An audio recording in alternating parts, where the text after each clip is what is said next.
Here we have the top 10 reasons for PMP failure and the solutions. I've compiled this after observing around 15,000 people and then again observing the latest trends. The 10th reason, many experienced people, even if their knowledge of professional project management is low, they are not aware of it. They keep doing the same work again and again because project management is an ocean by itself. Their knowledge is limited. They always go by their experience only, so they are not formally trained. So the solution for that is see the preparation as a learning opportunity. So apart from just certification, the project management body of knowledge has a wealth of information. So it is a great opportunity to really master that knowledge. The next reason is they are too eager to pass, hence they are too tensed up during the preparation. So this is more like attending a job interview, and very often what we observe is if you are very keen to get that job, most probably we don't perform well in the interview. So that happens for the PMP certification as well. If you take it very seriously and you do too much, lot of hard work to do that, sometimes you can fail. So learn to relax, approach it in a very relaxed manner. The next reason number 8 is they listen to every free advice and there are no dearth of free advices. Now, especially with this COVID times, the number of advisors have increased. The person who became a PMP yesterday, today is an advisor. Or the first thing they do is they compile their experience and they publish it, and others just read it. Each individual is different. What works for me will not work for you. So listen very wisely. Okay, so don't blindly immediately absorb it. Be very choosy. So maybe you can listen to everybody, but then don't act on every advice you receive. They do too many mock tests. So there is no end to it. Each company offers you 400 questions, 2000 questions, and you keep on doing all these things. Where is the end to it? Instead, the best thing to do is choose a very good sample. Learn to answer, not the answers. So there is a way to answer things. You read the question, look at the options, go for the immediate thing you'll do as a project manager, and it should be within the professional ethics of the project manager, and it should be as per the project management body of knowledge. So with some practice it will get to you. So don't learn the answers. It is better to learn to answer, because even if you do 10,000 questions practice test, when you go to the exam hall, you get a whole set of new questions which you have never seen in the past. But if you have learned to answer things, it is you will at least you can work through a new set of questions. It is about working through those questions. Hang on and work through it. So learn to answer the questions, not the answers. Instead of doing too many mock tests, choose a good sample, stick to it, keep doing it till you score around 85% consistently on the entire test. That means you are ready. Which one to go after and all, I don't want to put it in the form of a video. So if you can have a one-to-one interaction, maybe I will be able to guide you. Then the reason number 6, too much planning and strategy and analysis paralysis, I'll say. Execution eats your plan for breakfast. Whatever planning, sometimes I laugh. People do meticulous planning and they say 200 questions, 240 minutes, how do I manage? All I can say is you go to the exam hall, your mind will be totally blank and 200 questions will come to you and you have 230 minutes and you have to answer it. And there is sufficient time. Some questions you will take only 1 second. Some questions you can take 2-3 minutes. So it is perfectly okay. So don't have too much planning. Yeah, you should have some plan for study preparation and all those things, but then don't do too much analysis. Because when I talked to some of the aspirants last week, one person who came to me for mentoring, so I worked with him for 5 days. He was taking the test for the second time. His knowledge was phenomenal, and he failed. Too much. He has referred to all the material that exists, meticulous planning, and again he failed. Yeah, after the first exam, he got a SWOT analysis, which are the areas he's strong and which are the areas he's weak, and he trusted it blindly, and then he started ignoring the things where where he was strong and focusing on the areas where he's weak. In the second attempt, the profile changed. Whatever he was strong became weak, and whatever he was weak became strong. So this profiling is based on just one test. It is not a true reflection of your knowledge. So don't do too much planning. After all, it's a test. It is not as difficult as your graduation. Just go and just finish it off. Too much emphasis on ITTO. Yeah, people talk too much about inputs, tools and techniques and outputs. To be honest, even after becoming a PMP 15 years back and after teaching the same thing for 15,000 people, still I don't remember ITTO. I can make this statement: whoever has spent too much time in by hearting this ITTO have failed in their exam. Take it from me. Instead, learn the logical sequences. You study process group wise instead of knowledge area wise. It becomes easier. You know that a project has to be initiated, then planned, executed, monitoring and controlling and closing. So there is a logical flow. So don't prepare knowledge area wise, prepare process group wise. That is easier. Then automatically a lot of these inputs, tools and techniques and outputs you will be able to remember. And it is not a wise decision to plan to study these things, because hardly you get 4 or 5 questions on this. Out of that, anyway, based on your logic, you can answer 3. 3 you have to gamble, so don't spend 30-40 hours in mugging up ITTO. That is not a good strategy for preparation. Then professional narrow-mindedness. So PMBOK applies to all types of projects, not just IT and EPC alone. See, if I talk to the IT guys, they think that a project means it is only IT projects. So they are always thinking of the easiness to change the code. The team sizes are not in thousands. The team sizes are in tens and 50s, and 100 means it's a big project. All knowledgeable people sitting under air-conditioned offices and working.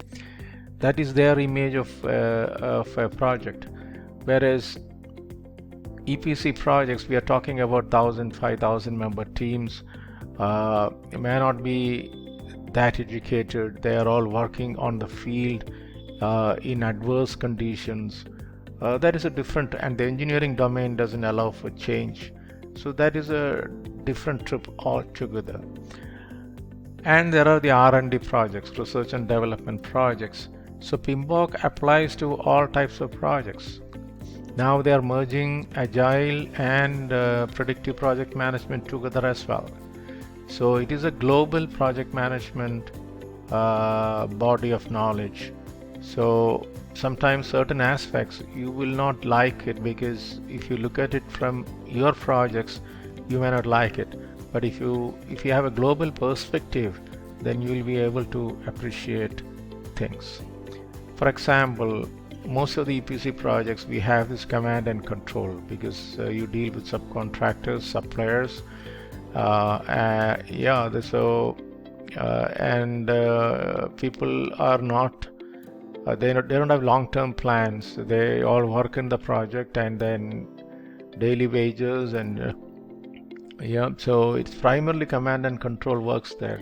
Whereas in IT, it is more of participatory style of working.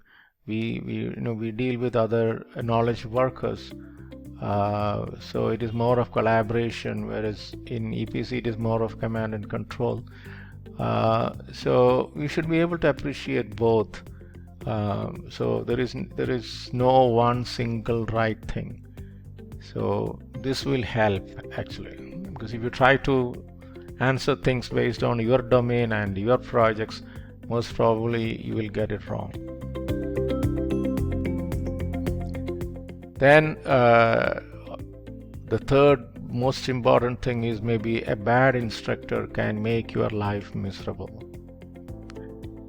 I'm not saying that I'm a good instructor. I was a bad instructor when I started 15 years back, and I learned continuously, and today I feel or the participants of my course says that okay, I simplified the whole process for them.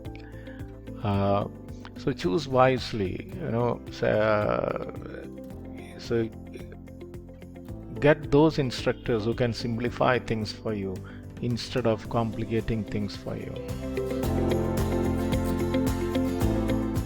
Then fear of failure. See, everyone has it. After all, it is another test. So nobody approaches a test with full confidence. So always you are under tension. So the most important thing is hang on there. So everybody has it. So maybe breathe, and so after settling down there, after you have to get into the questions and give a good fight. Only then things will happen. So if you have too much fear of failure, that itself can be a reason for failure.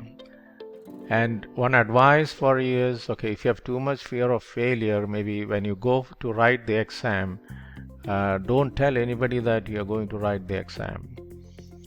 So even if you fail, you need not answer people. But then that did not work for me, because for me, I'm a person who performs under pressure. So I told a lot of people that I'm going to write this PMP exam, and I created a kind of peer pressure around me, and I completed it. So from person to person, this may change. So nobody ever wrote an exam without a fear of failure. Everybody has it. It is not abnormal to have it. Then if you have too much fear of failure, then a blackout in the exam hall can happen. Almost everybody gets it. Hang on, work through it.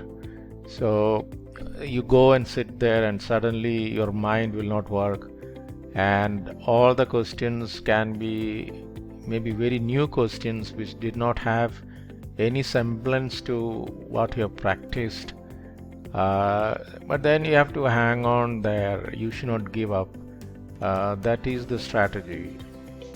That is a strategy for managing any adverse situation. So even if you're a photographer, you go to take a good sunset and then suddenly it is a cloudy day, then still if you have to click good photographs, you will have to work through the adverse situations. Or if you are playing a game of shuttle badminton or tennis or whatever, and the other person is leading, if you panic, you are going to fail. So you should get into the game and play along with it. Then there is a possibility of winning. I am saying it because when I wrote my PMP, I was almost throughout the exam I thought that I am going to fail, but at the end I passed. Then after 10 years of becoming a PMP, I wrote the PMI ACP. Again, I'm getting this fear of failure, and I'm almost blackout in the exam hall.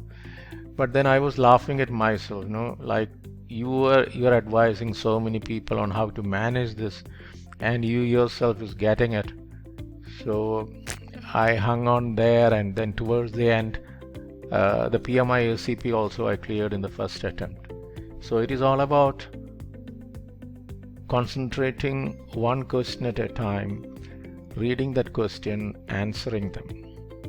And all these questions have a kind of intelligence built into it. That is, if you do well, that means if you're answering the difficult questions correctly, you will get more and more difficult questions. That means if you are getting a patch of difficult questions, then be sure that you are doing the exam well.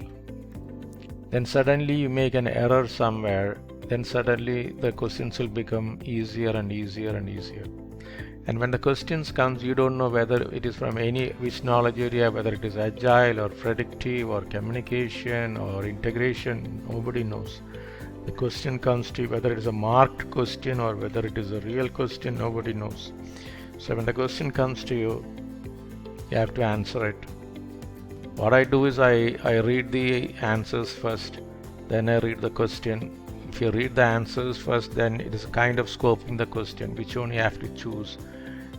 Then I read the last two sentences of the question, that is which most probably that is a real question. Then I read the entire question. There is sufficient time. So hang around there, work through it, read the questions carefully, answer. And if you are unable to answer some, mark it for later, but then don't mark too many questions for later, because that itself can create some pressure on you. But if something is really you're unable to answer, mark it for later. And after completing all the questions, where you know the answers, complete it, then go after the marked ones. There again, whatever you can answer, you answer.